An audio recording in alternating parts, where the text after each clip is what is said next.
You are looking at Julian's pronunciation guide, where we look at how to pronounce better some of the most mispronounced words in the world, like this other curious word. But how do you say what you're looking for today? We are looking at how to pronounce this word, as well as how to say more confusing vocabulary in English that many get wrong, so stay tuned to the channel to learn more. Paradigm is how it is said. I know the spelling is a bit confusing, and yes, there is a G in the spelling, but it's not pronounced.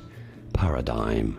And now you know. Like this video if you found it useful. Thanks for your support, it helps me immensely, and more videos for you here to learn more correct pronunciations. Thanks for watching. Here are more videos on how to pronounce more confusing words and names too many mispronounced. Like this video if you found it useful. I appreciate your support. I'll see you soon, and thanks for watching.